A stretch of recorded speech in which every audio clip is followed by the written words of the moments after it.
pendidikannya secara otonomi gitu. Jadi memang ini rangkaian gitu ya.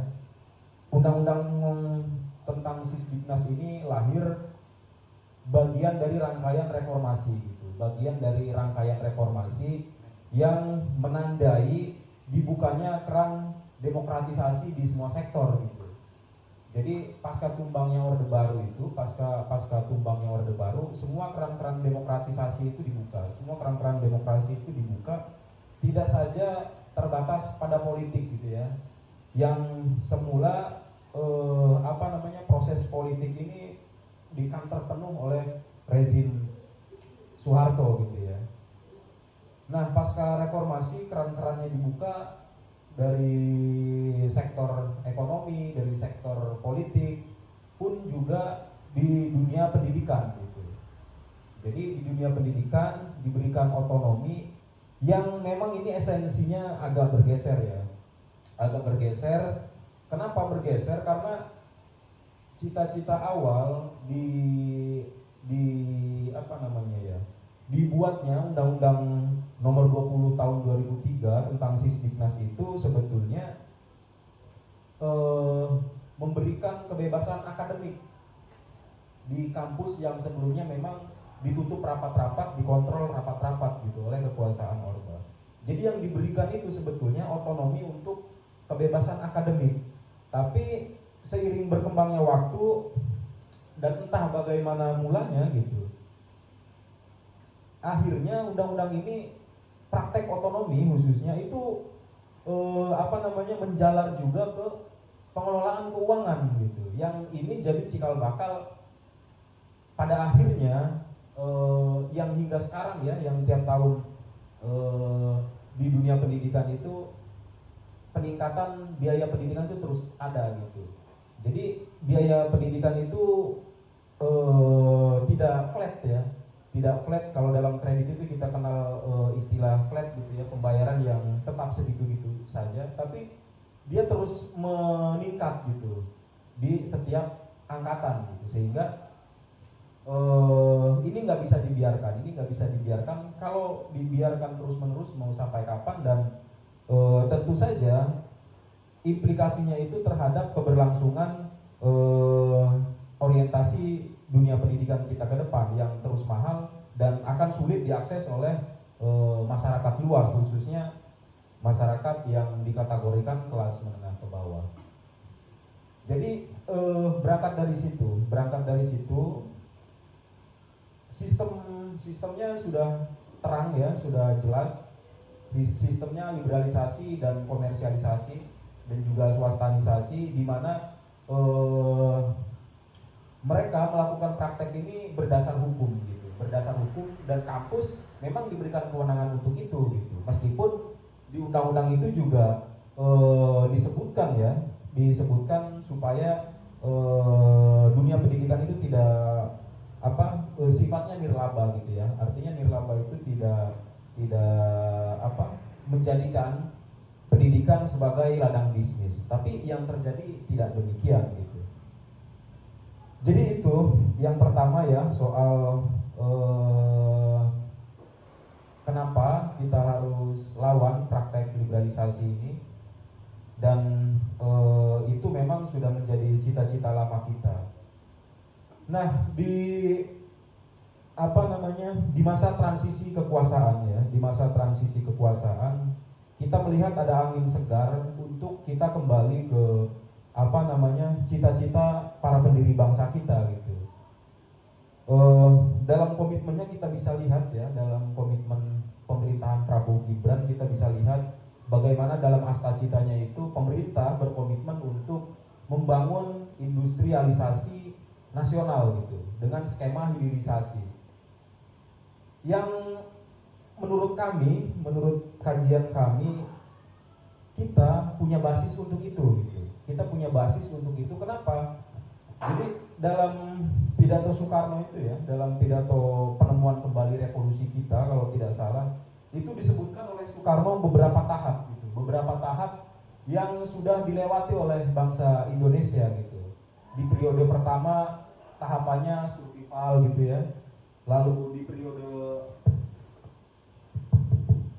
lalu di periode berikutnya itu ada tahapan yang lain sampai di tahapan ketiga itu. Di tahapan ketiga itu kita masuk ke periode resources gitu, bagaimana bangsa Indonesia ini mampu mengelola kekayaan alamnya sendiri. Nah, periode ini penting ya, periode periode pengembangan resources dengan SDM dan SDA yang kita punya ini menjadi prasyarat penting untuk bangsa kita sebetulnya mampu berdaulat dan berdikari gitu. Berdaulat secara ekonomi, berdaulat secara politik, dan yang lain-lainnya sebetulnya mampu. Kita punya basis objektif itu gitu. Tapi persoalannya apa yang dicita-citakan para pendiri bangsa ini kemudian terdistrupsi dengan kekuasaan Orba yang yang militeristik gitu ya, yang memobilisasi kekuatan militer untuk menciptakan kondusivitas gitu, sehingga orientasi yang digagas oleh para pendiri bangsa kita itu bergeser menjadi liberal kapitalistik seperti yang terjadi hari ini gitu, termasuk juga di dunia pendidikan kita. Nah, angin segarnya dari pemerintahan transisi ini ingin menggaungkan kembali tentang bagaimana Indonesia berdaulat dengan skema industrialisasi dan hilirisasi terhadap sumber daya alam yang selama periode 3 Desawarsa ini gitu ya dikuasai oleh bangsa asing gitu. Nah, kalau skema ini dilakukan ya, apa yang diinginkan oleh para pendiri bangsa kita dahulu dan termasuk juga yang dicita-citakan oleh kita di LMND itu berpotensi terwujud. Jadi pendidikan ilmiah gratis, ilmiah, demokratis dan mengabdi kepada kepentingan nasional seperti yang dicanangkan Soekarno di masa dahulu tentang pentingnya kita memajukan sumber daya manusia yang itu ingin dipersiapkan oleh beliau dengan resources SDM yang kita miliki. Itu ke depan termasuk juga harapan kita untuk mencapai Indonesia Emas di 2045 bakal bisa terlaksana. Baterai habis. Oke, ganti dulu.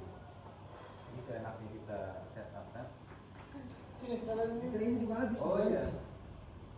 Ya. Ini ada baterai di mana? Aman. Nanti mau kenalan ya. Dulu ya. Sekretaris nasional, posko dan satu wilayah ya. Wilayah yang dikai. 14 menit. 14 menit. Oke. Udah pemain kau sendiri. Nanti kami sudah karena belum suara yang belum lupa. Belum ngomong suara yang Baik. Kan biasanya kan ini kayak podcast jatuhnya kan? Iya. 1 jam Tapi bisa. jangan serius lah. Aduh. Jangan serius. Kamu yang serius. Iya kan? Kami santai. Iya. Kau yang serius sekali. Saya di sini nunggu baju. Ini masalahnya ini belum. Oh ya, sekretaris posko seruan khusus untuk Pulau Sulawesi. Kapan itu mau deklarasi? Ini mati nggak? Itu aman. Tetap nyambung ya? Tetap nyambung itu. Itu biar di depan ya kamera ini. Kalau bisa. Dia better. Iya. Mas itu dicek mas, masih video nggak? Kalau begitu rokok aja, kalau santai. YouTube-nya nggak boleh. YouTube nggak boleh. Kecuali kalau udah termonetisasi duitnya ya kan. Ah baru bisa. Belum. Itu dolar kuning soalnya. Sama dulu tuh, bagaimana ini? Kita kira kan cuma 5 menit, padahal bicara terus sekali. Maksudnya harus berkomo di rumah. Iya betul. Excel. Bentar ya. Biar tahu produksi itu. Sampai mana tadi ya? Indonesia Mas.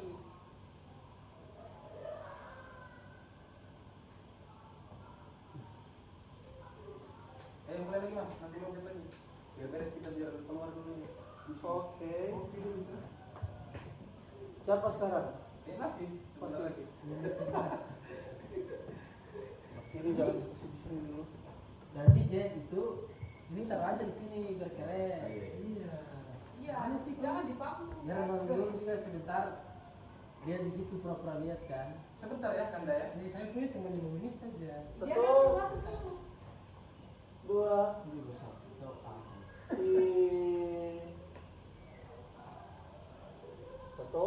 2